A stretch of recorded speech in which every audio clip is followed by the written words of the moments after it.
Justin, you got that tracker? Yeah, man. Says destination's just under 4 clicks. We'll never make it. By the way those things move, they'll be on us in less than 2 minutes. No, they won't. Liam said as he lifted the remote out of his pocket and extended the antenna. With the click of the red button, the rumbling thunderclap engulfed the battlefields below, and all their armies in an eruption of cryogenic mist, murderous shrapnel, and cataclysmic force. Whoa. The other Marines were starstruck. Dang. All right, that should slow him down. With that, he took out his phone from another Velcro compartment, tapped through the passcode, and clicked on a pre-saved audio file. I don't think you're gonna get any service in hell, bro. A faint song began playing downhill through the hidden speakers. Oh, this is a good song. That should distract him. Let's move. Wait, what about Dan? I'll find him. We gotta get you guys out of here first. And I gotta resupply, and then I'm going back for him. They know we're here now. You won't have the element of surprise anymore. It doesn't matter. I'm gonna find Dan if it's the last thing I do. Then, I'm gonna kill Playkick. Liam. Save it. We gotta move. I've got Mark. You watch our 6. Liam lifted the commander over his blistered shoulders in a fireman's carry. The symphony of C4 seemed to do the trick.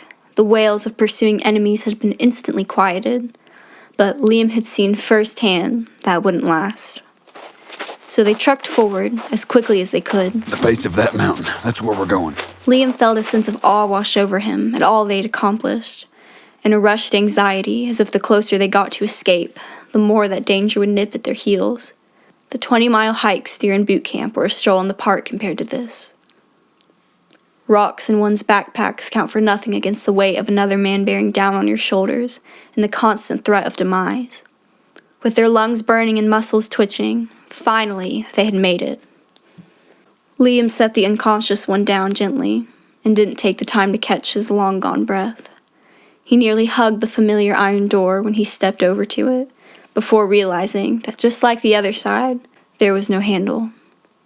He took his knife and scraped at the crevice around the edges and checked the ground below. Nothing. No candle, no writing, just the steady flash of the homing beacon he'd buried at the step. His heart sunk with a gulp. What's wrong? This is it. I just... Well, how'd you get through the first time? Liam smeared the blood from his wounds on the door, letting some drip on the ground as well. But again, nothing. Come on. Got any C4 left? Are you stupid? If those things hear fireworks, they'll hunt us like turkeys. You got any better ideas? Justin and Lotney argued with loud whispers, which elevated the stress. What are you thinking, Liam? Blood is the key. All right, so we need more blood. Let me have the knife. It won't work. Not just any blood will do. All right, then demon blood. We get some one-on-one time with one of those things and dissect it. The writing said it has to be the blood of the free. And it worked last time. Sanchez's hopeful speculation changed. Liam, you're in hell now. No one's free. Liam grunted with denial as a strenuous tear bled from his eye, his agitation melting into a storm of panic and dismay, while the others were quiet, like their hearts had already surrendered to the fate they'd been given. The desperation gave way to blackness that clouded overhead.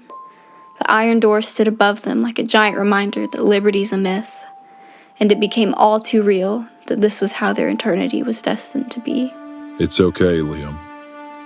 It's okay. No, you... Shut up. We are not staying. You are not staying here. We're gonna get out. We'll find another way. We'll kill every demon in here if we have to. The men dropped their heads with the dreadful acceptance that Liam was so hopelessly rejecting, like the thought of freedom had always been too far-fetched for them to believe. You did your best, man. He ignored them, punching the door with his fist. Come on! There's gotta be a way. Think, Liam, think. You should have just forgot about us. Now you're damned too. Liam grabbed his friend by the shoulders forcefully. I was already damned. The thoughts in my head, the reality that I could feel in my chest, knowing where you guys were, where you guys are. I couldn't close my eyes without seeing your faces in the fire. When you spend day and night thinking about the ones you love being hurt over and over and over again. That, my friend, that is hell. So if I'm damned for what I've done, again. A bleak voice boomed through their ears, as if it came from everywhere at once. They all, simultaneously, spun around and locked onto the tall humanoid creature with skin of tarnished brown, a face lined with blackened wrinkles that streamed down like stained tears. The eye sockets were empty, leaving gaping holes in the forehead, like forgotten tombs of the unnamed. The mouth was wickedly elongated and forever open, like the creature was locked in an everlasting howl. The clothing was like the black hide of a deceased rodent, so sickly and thin that layers felt like whips of smoke. The cracks and boils in the skin were like that of deserted wasteland in a long-neglected desert, and the pus was like that of spoiled ivory, leaving small thorns growing uncomfortably out of the pores. I'm afraid the prisoners are right. The door cannot be opened from this side. As soon as you stepped foot in my realm, human, you branded yourself with an eternal death sentence. Your realm? Liam stood in front of his unconscious commander, like he could somehow shield him from harm, while the other three stood slightly trembling under their own weight. He could see the despair in his three comrades' eyes mixed with a blinding trauma, the kind of trauma a child would show after meeting their kidnapper face to face. Plague. In the flesh. Justin snatched the pistol from its holster and squeezed the trigger, interrupting the moment with 7 zipping shots into the silhouette, all of which vanished into the void of Plakic's mouth, like a gaping tunnel which simply erased all who dared pass through. Stay behind me. Then more came, a legion of the dead and loveless, the undying incarnations of hate and poison that Liam had fended off not an hour ago, all congregated behind Plakic, like insects behind a queen. Evil's legion, Hell's legion, his legion.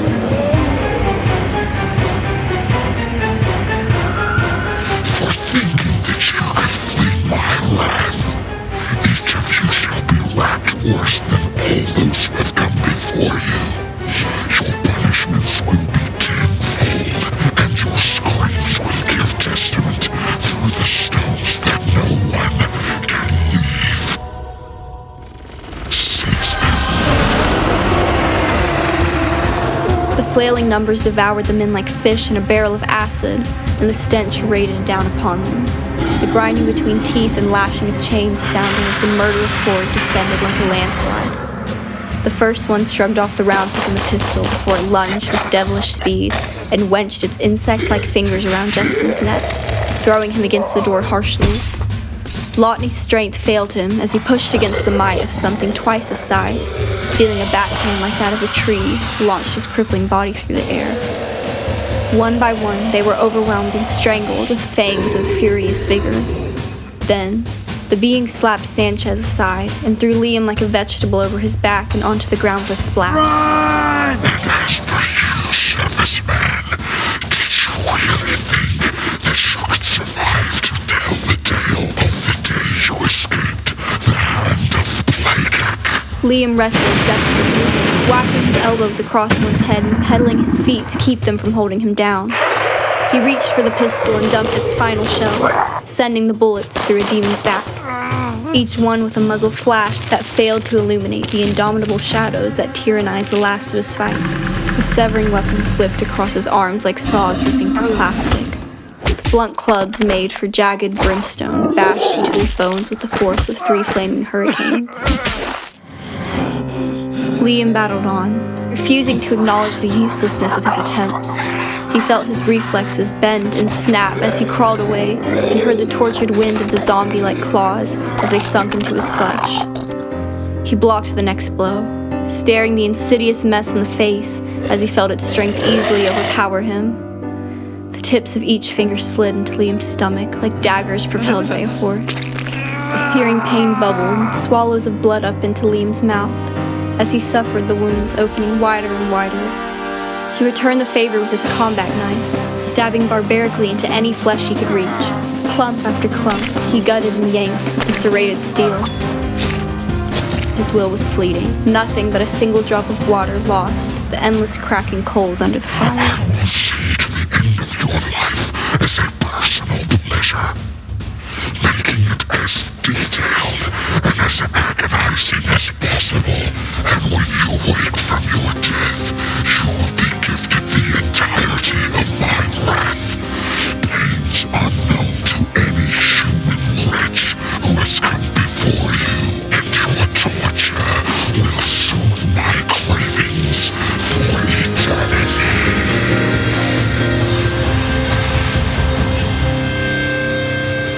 All he had done, all he dared to attempt, would count for nothing.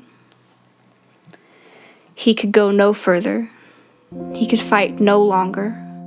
Liam stared up into the merciless abyss as he felt every joy he had ever known run from his side. Abandoned to this moment, to this infinity of wailing and gnashing of teeth, every glitter of love was gone, discarding him to the unforgiving grip of dread. But just when all seemed lost, just when defeat had taken its hold, and hell had conquered charity, the iron door began to move. Its seal was broken. The sound of relief rumbled to the very ground as the iron gate gave way to compassion. On the other side of the doorway stood a very timid-looking preacher with a prick in his finger and a shock on his face. Bryson? The distracted creature snarled as Liam was reminded of his one remaining weapon. Hurriedly, he forced himself to his feet, tore the crucifix out from under his bloodied vest, and stiffly jammed it into Plake's exaggerated mouth. The stunned devil grabbed his own neck, and the necklace strangled him, and his skin glowed blue from underneath. With each second, the light from within his body brightened, and the soulless sockets of his eyes burned with pure white. His legs faltered to his knees as he bowed down like a servant, and his body began to tremble with the brightness of the stars.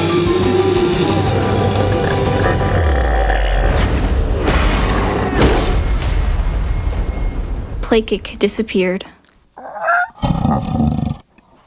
The silence that followed was unspeakable, and the Legion faltered at its core. One by one, they retreated, experiencing, for the first time, the one thing they so dearly loved to instill: fear. Monster after monster squealed and ran back into their hideous holes like scared rabbits to the side of an eagle. Let's get out of here. Bryson yelled as he shook the Marines to life. You did it, Liam. You actually did it. Stay with me, man. Come on, stay with me. Liam's vision phased and glitched as he felt his friends drag him over the threshold and back onto unharmed ground. He caught a blurred glimpse of his boys panting on the cool stone as the rumbling of the door closed at his feet. He felt his heart slow to a murmur as the door sealed the enemy far, far away. Just barely catching the soft touch of peace before slipping out of being. The gauze were fresh. The IVs pumped liquid medicine, and the monitors beeped faithfully next to the bedside. The sunlight reflected off the pure white sheets, and the buzz of TV chatter hummed steadily. The brush of fresh air floated through the soothing sound of the vents whispering. Well, look who it is. What's up? A ragtag group of 5 men limped their way into a half circle around the bed, one of them pushing another in a wheelchair. How you holding up, jerk? I think I'll live. What about you guys? Well, I'm good. Nothing decent to eat around here, though. Everybody is recovering well. Bryson said, escorting a little girl under his arm. Someone would like to say hi. Hi. Luana's sweet face distracted him from the soreness in his muscles as she handed him a picture she'd drawn. It wasn't an elaborate work of art by any means, but it was more powerful than the work of Van Gogh, Da Vinci, and Raphael combined. It was a simple collection of stick figure people that resembled a kindergartner's family. 6 taller ones, drawn with a blue crayon, hand in hand with a short one drawn in yellow. Gracias for saving me. The words the girl had learned for this very occasion tugged at the tear ducts of each previously composed man. De nada. Doc says everyone should make a full recovery. After a few surgeries and some therapy, Sergeant Mark is even expected to walk again. That's good to hear, Commander. Thank you, Corporal. Yeah, since you're awake now, pal, we thought we'd get our story straight. We knew nobody would believe us, so we told everybody we were in a head-on collision with a semi. Except you. You got attacked by a small possum family. They all chuckled, each grabbing their sore lungs afterwards. Listen, the boys got you a little something. Lotney, Justin, and Sanchez hobbled forward with a small pendant in hand and pinned it to Liam's hospital gown before standing back and saluting proudly. Mark took the lead. Liam, we know that nobody outside of this room will ever believe what you've done for us. There's no chance of an official Medal of Honor or a Purple Heart or anything like that, even though you deserve it. You know us. We've never been very sentimental, but this time is a little bit different. So we've got something from us to you. You couldn't leave us behind. You couldn't just sit in a recliner somewhere thinking that it's just too bad for all of those people that had their chance. You could never be at peace because the flames tortured you as much as they did us. I know that I'm your commanding officer, but I'm here to tell you that from this day forward, I look up to you. You're the kind of person who hurts when others are in the fire. The kind of man that has inspired us all to be something better. The man that can't take it, believing that hope just doesn't go down that far.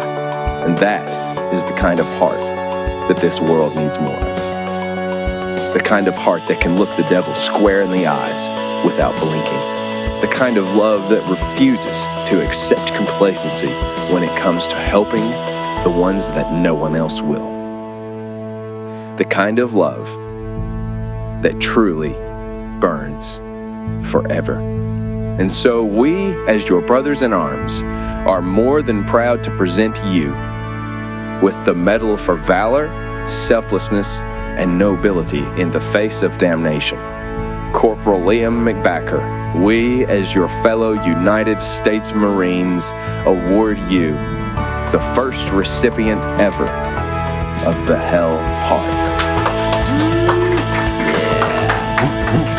After the clapping stopped, the bedridden recipient laid staring at the childlike ornament through his swollen, watering eyes. A nurtured seed of honor grew inside his chest to a magnificent tree that pushed the tears over the edge, but it was all too soon killed with gloom. His tears of joy soon ached with grief, and the men saw it in his face. Guys, I'm not a hero. I couldn't save you all. Dan's still down there.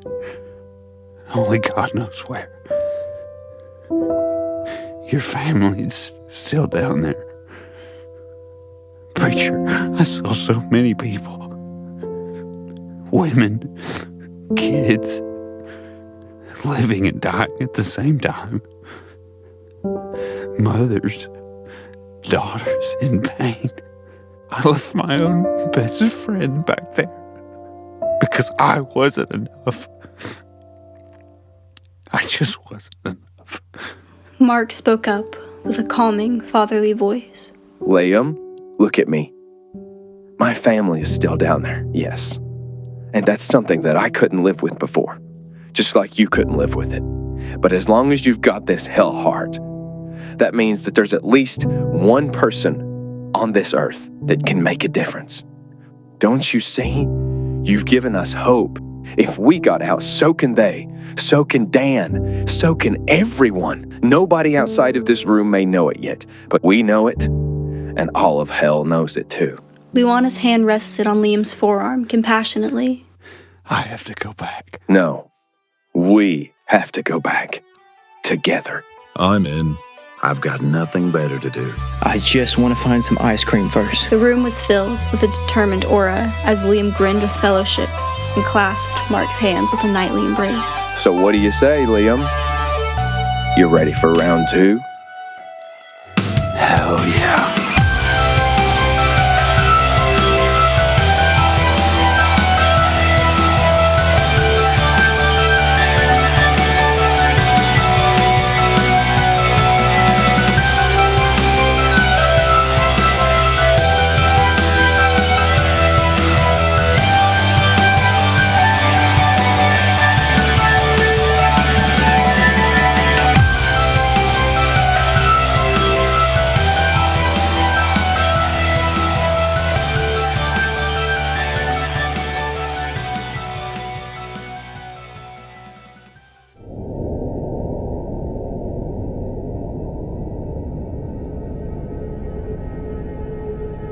Get out of my head.